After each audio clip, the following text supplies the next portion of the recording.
America के ground attack के लिए तैयार है ईरान। ईरान के कमांडो दक्षिण की तरफ मोर्चा संभाल चुके हैं। एक तरफ अमेरिका की मरीन फोर्स और दूसरी तरफ ईरान के IRGC कमांडो।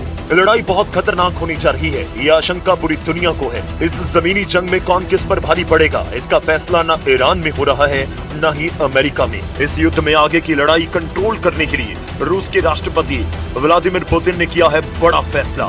रूस ने अपनी सबसे खतरनाक फोर्स ईरान भेजने का इरादा जाहिर कर दिया है।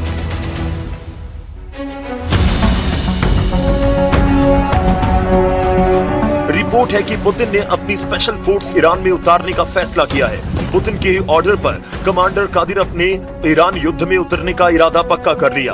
कादिरोव ने कहा कि वो खुद इस जंग में उतरकर अमेरिका से लड़ने के लिए तैयार है। कादिरोव ने अपने चेचन लड़ाकों को ईरान के लिए लड़ने का ऑर्डर दिया है और अब ये खूंखार चेचन लड़ाके अमेरिका की ईंट से ईंट बजाने के लिए ईरान की जमीन पर पहुंच रहे हैं। ये रिपोर्ट ईरान के सरकारी मीडिया में छप रही है। ये रिपोर्ट अजरबैजान की मीडिया में हेडलाइन बन रही है। चेचन कमांडर रमजान कादिरोव ने कहा कि जरूरत पड़ी तो वो खुद ईरान जाएगा और अमेरिका से लड़ेगा। रमजान कादिरोव के कमांडर बोल रहे हैं कि वो अपनी जान की बाजी लगाकर ईरान के लिए लड़ेंगे, क्योंकि कमांडर कादिरोव ने कहा है कि ईरान पर हमला पूरे इस्लामिक वर्ल्ड को बांटने की साजिश का हिस्सा है।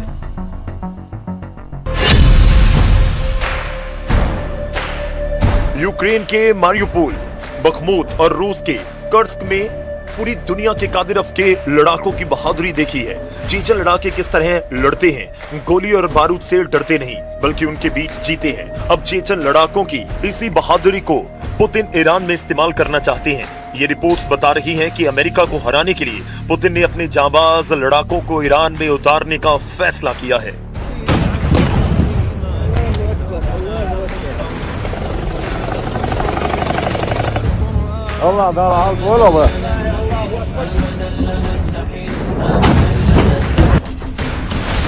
इस युद्ध में रूस की फोर्स के उतरने का मतलब है कि अब ये जंग अमेरिका बनाम ईरान नहीं रही। अब ये युद्ध अमेरिका कैंप बनाम रशियन कैंप बन चुका है, जिसमें एक तरफ अमेरिका और नेतन्याहू के साथ अरब देश हैं, यहां से लगातार ईरान पर हमले हो रहे हैं। वहीं दूसरी तरफ ईरान को बचाने के लिए तैयार है रूस, चीन और उत्तर कोरिया। यही वजह है कि इस जंग को अब तीसरे विश्व युद्ध की शुरुआत कहा जा रहा है, जहां वॉर जोन ईरान है और दोनों तरफ लड़ने वाली ताकत सुपर पावर मानी जा रही है। ईरान के खिलाफ ग्राउंड ऑपरेशन के लिए अमेरिका इसलिए मजबूर हो रहा है क्योंकि वो अब ईरान के मिसाइल अटैक को नहीं रोक पा रहा।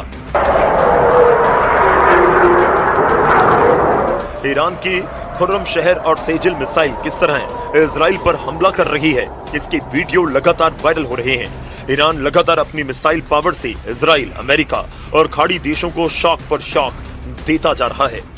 ये इजराइल का आसमान है और यहाँ ईरान की बैलिस्टिक मिसाइल कैसे इजराइल की 2 इंटरसेप्टर को धोखा देती है।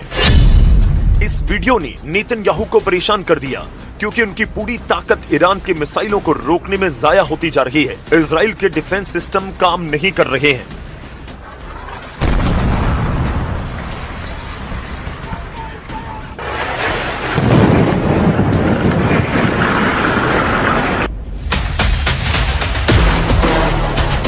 ईरान के क्लस्टर बम जहां गिरते हैं वहां ऐसी तबाही होती है।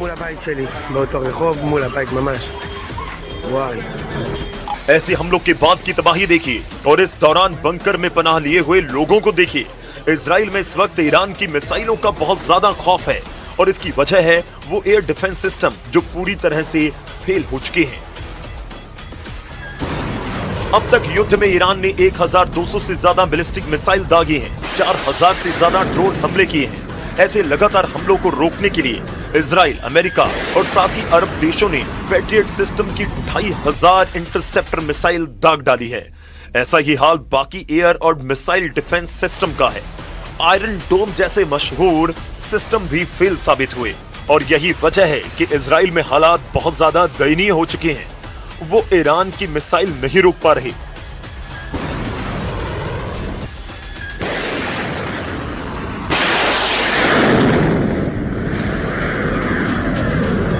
लेकिन डोनाल्ड ट्रंप की प्रवक्ता कैरोलिन का दावा है कि इस युद्ध में अमेरिका को लगातार कामयाबी मिल रही है। With respect to the ongoing major combat operations in Iran, Operation Epic Fury is moving ahead successfully and according to plan. With each passing day, the United States military is increasing its advantage over the terrorist Iranian regime. America और Israel की दिक्कत यह है कि ground operation अब उनके लिए मजबूरी बन चुका है और ईरान भी यही चाहता है कि किसी भी तरह अमेरिका अपनी फौज को जमीन पर उतारे ताकि मुकाबला आमने सामने का हो। अगर ईरान में ग्राउंड ऑपरेशन होता है तो उसमें अब पुतिन की फोर्स भी लड़ेगी, इस बात की गारंटी दी जा रही है और ऐसे युद्ध के लिए कमांडर रमजान कादिरव के लड़ाके तैयार हैं। चेचन्या के अख्तम स्पेशल फोर्स के कमांडर लेफ्टिनेंट जनरल आप्ती अलाउद्दीनोव ने कहा कि इस युद्ध में वो ईरान के साथ हैं। अगर जरूरत पड़ेगी तो वो खुद भी ईरान की जमीन पर जाकर लड़ने के लिए तैयार हैं। लेफ्टिनेंट जनरल आप्ती अलाउद्दीनोव को चेचन लीडर रमजान कादिरव का कमांडर नंबर 1 कहा जाता है। आप्ती अलाउद्दीनोव चेचन्या की अखमत फोर्स का कमांडर है जो कादिरव की स्पेशल फोर्स मानी जाती है और इसी फोर्स ने कर्स्क और मारियोपोल में पुतिन को जीत दिलाई है। यही वजह है कि आप्ती अलाउद्दीनोव कर्स्क का किल कमांडर कहा जाता है और यही किल कमांडर अब ईरान में पहुंचकर अमेरिकी मरीन का सबसे बड़ा खौफ बनने को तैयार है। चेचन्या की फौज कैसे लड़ती है, इसके वीडियो लोगों ने यूक्रेन में देखे हैं। पुतिन का सबसे भरोसेमंद कमांडर रमजान कादिरव और उसका एक एक लड़ाका अगर ईरान में उतरा तो जंग बहुत भीषण होगी। इस बात की गारंटी पुतिन कैंप से मिलने लगी है, लेकिन ट्रंप का मीडिया डिपार्टमेंट पूरी तरह इस युद्ध को अमेरिका के पक्ष में बता रहा है। Iran will no longer have the credible ability to threaten the United States or our allies, which is, of course, the overall objective and mission the president set out when he launched Operation Epic Fury. Trump Iran पर हमला करेंगे या खुद को बचाएंगे या फिर Israel के युद्ध में पूरी ताकत झोंक देंगे। जबकि नेतन्याहू ने साफ कर दिया है ईरान के खिलाफ ग्राउंड ऑपरेशन में इजराइल शामिल नहीं होगा और इसकी वजह है लेबनान का फ्रंट।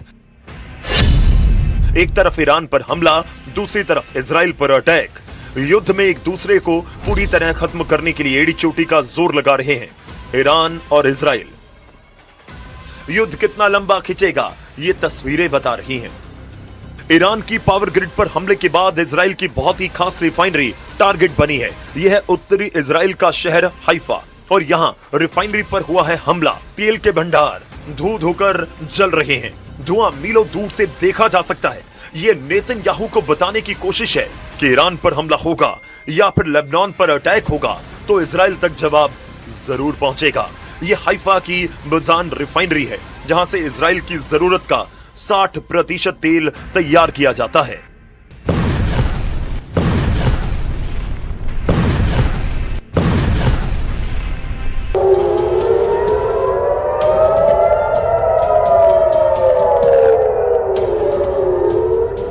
इजराइल की सरकार का दावा है कि हाइफा की रिफाइनरी को ज्यादा नुकसान नहीं पहुंचा और तेल की सप्लाई पर कोई असर नहीं पड़ेगा। यही वजह है कि ईरान को रोकने के लिए अब ट्रंप उसकी जमीन पर उतरकर लड़ना चाहते हैं।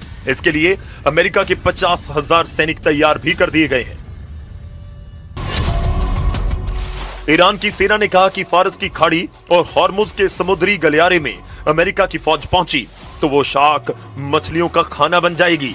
ईरान की नौसेना ने कहा कि जिस तरह उसके जहाज को अमेरिका की पनडुब्बी ने श्रीलंका के पास डुबोया था उसी तरह अमेरिका के जहाजों को ओमान की खाड़ी में डुबो देंगे।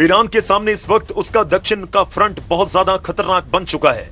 यहां अमेरिकी फौज का उतरना ऐसा ऑपरेशन होगा जिसमें खून दोनों तरफ से बहेगा। इस बात की गारंटी डोनाल्ड ट्रंप और ईरान दोनों तरफ से दी जा रही है, लेकिन ईरान की वार्निंग ऐसी है जिसे ट्रंप और उनके कमांडरों को बहुत ही गंभीरता से लेना होगा।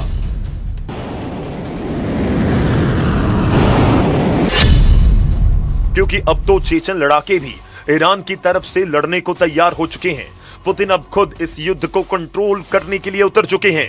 इस युद्ध में तुर्की पर भी सबकी नजरें हैं और एर्दोआन ने अरब देशों से कहा है कि वो इस युद्ध में शामिल ना हो। सऊदी अरब, यूएई और कतर का दौरा करने के बाद तुर्की के विदेश मंत्री को इस बात का एहसास हुआ कि ये सभी देश ईरान के खिलाफ युद्ध में उतरने के लिए तैयार हैं। अमेरिका और इजराइल की शुरू हुई इस जंग में अब सऊदी अरब, यूएई और कतर ईरान के खिलाफ नजर आ रहे हैं, जबकि तुर्की का रुख बता रहा है कि एर्दोआन अब मुस्तफा खामेनी के समर्थन में है। वहीं नाटो में स्पेन ने भी अमेरिका को बड़ा झटका दिया। स्पेन ट्रंप के युद्ध के खिलाफ शुरुआत से है। अब स्पेन ने कहा है कि वो अपने हवाई अड्डे और आसमान का इस्तेमाल इस युद्ध के लिए नहीं करने देगा।